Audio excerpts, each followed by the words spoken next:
There are stories hidden from the world, stories too dark, too controversial, and too revealing to be told from the pulpit. They weren't just forgotten, they were deliberately excluded.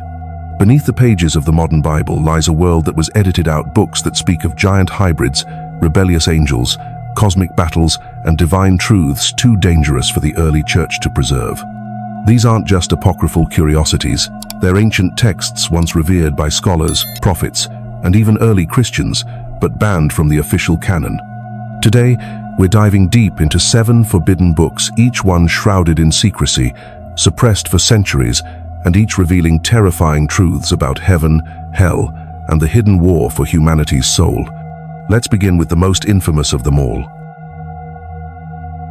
Once considered sacred by early Jewish and Christian sects, the Book of Enoch was mysteriously removed from the biblical canon. Why? Because it tells a story that redefines the origin of evil. According to this ancient text, a powerful group of angels called the Watchers descended to earth. They were meant to guide and observe humanity, but they disobeyed. These 200 celestial beings took human women as wives and taught forbidden knowledge to mankind: sorcery, astrology, metallurgy, and warfare. Knowledge that was never meant for mortals. Their unions gave rise to monstrous offspring, the Nephilim, gigantic, hybrid beings filled with unrelenting hunger and wickedness. They consumed the earth, devoured men, and plunged creation into chaos. Among these rebel angels, one figure stands out, a leader not just of rebellion, but of corruption.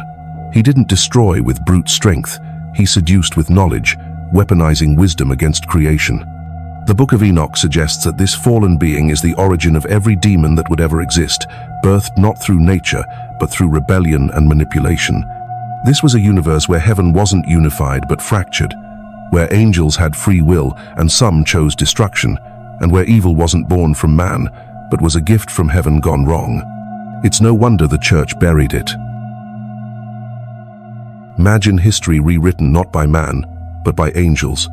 That's the premise of the Book of Jubilees, sometimes called Little Genesis. This text presents the early books of the Bible on a timeline set by God himself, measured in 49-year cycles called Jubilees. It portrays time as something divine and exact, not human or chaotic. But this book does more than rearrange dates.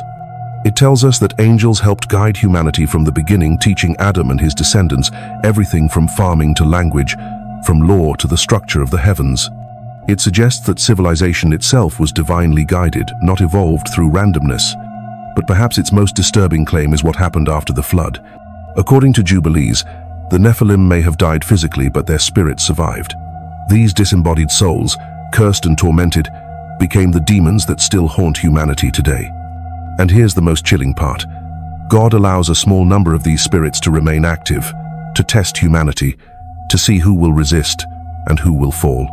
It also presents a radical idea that the true divine calendar is solar, not lunar, that the Sabbath, the holiest of days, was observed by angels long before Moses, and that most modern religious calendars are, in fact, corrupted.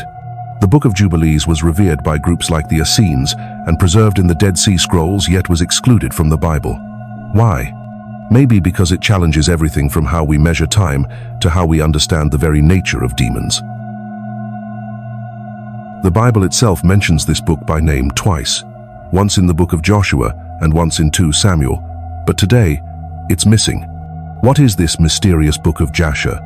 Unlike other lost texts, Jasher dives into the details, expanding Genesis and Exodus with powerful, often disturbing narratives.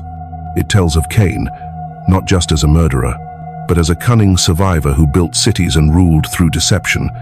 It tells of Enoch, who walked with angels and saw visions of creation's secrets. But perhaps its most legendary tale is about Nimrod, a name you've likely heard. According to Jasher, Nimrod wasn't merely a powerful king. He was a giant, descended from Ham, and he acquired the garments God made for Adam and Eve. These divine clothes weren't symbolic. They granted supernatural dominance. Animals bowed, people obeyed. Empowered by these relics, Nimrod set out to defy God, constructing the Tower of Babel, not to reach heaven, but to invade it. He waged war on the divine, hunted men, and even tried to execute Abraham by fire, a scene eerily mirrored centuries later in the story of Shadrach, Meshach, and Abednego. Jasher paints a world of epic battles, celestial secrets, and ancient technology hidden behind metaphor. So why was it left out? Because it makes you question how much of the biblical story was condensed and what we've never been told. While the Bible tells us Enoch walked with God and was no more, the Book of the Secrets of Enoch tells us what happened next. Also known as 2 Enoch, this text takes us through a journey across 10 heavenly realms, each one stranger and more terrifying than the last. Enoch is taken by angels and transformed into a radiant being of light.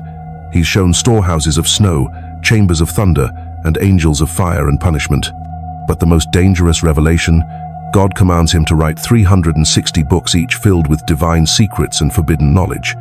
Some believe these books contain the origin of stars, souls, sin, and salvation, knowledge that, if released, could unravel everything.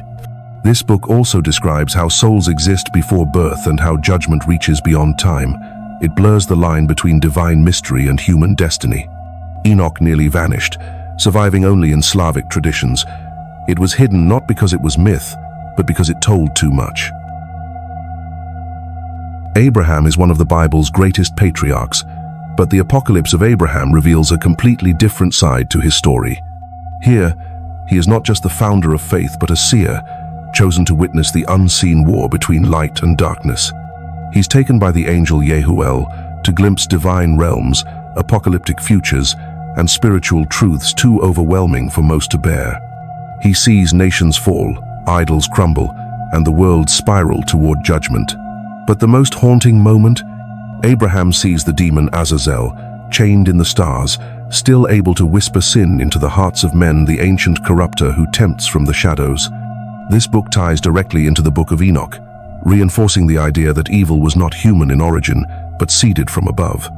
It also introduces a complex spiritual hierarchy, angels with near-divine power, and a cosmic plan where even chosen people fall before rising again.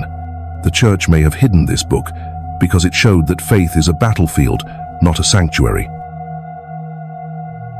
In the Ascension of Isaiah, one of the Bible's most well-known prophets meets a violent, supernatural end. Isaiah is murdered by King Manasseh, who, according to the book, was possessed by a demon. But Isaiah's journey is just beginning. His spirit is taken by a glorious being through the 7 layers of heaven. He sees angelic orders so powerful that lower angels tremble in their presence. He sees judgment, beauty, and divine order beyond imagination. But then, he sees the future. The coming of the Messiah not as a conquering king, but as a divine being who slips quietly into the world in human form. A spiritual infiltration of earth. A cosmic plan to rescue creation from within. This book connects Old Testament prophecy with New Testament fulfillment centuries before the Gospels were even written. It may have been banned because it made the connections too obvious, too dangerous, and too real. While Revelation gives us symbolic imagery of the end, the Apocalypse of Peter doesn't hold back. It describes hell in detail, not as metaphor, but as raw torment. Each sin has its punishment. Liars hang by their tongues, blasphemers burn in pitch darkness, and the cruel are devoured by beasts made of flame. But then, something happens no other biblical book dares to suggest. Peter sees the righteous praying for the damned, and for a moment, those in torment are granted peace. A window of mercy opens. A question is asked: could grace reach even into hell? Early church leaders saw this as a threat, a danger to the doctrine of eternal punishment. It was banned, not because it lacked truth, but because it offered hope beyond the grave. These 7 books were buried for centuries, dismissed as dangerous, heretical, or unfit for the faithful. But they challenge everything: the nature of angels, the origin of evil, the structure of time, and the limits of redemption. Were they removed to protect doctrine, or to hide the truth? The deeper you dig, the more you realize we've only scratched the surface of what was once known.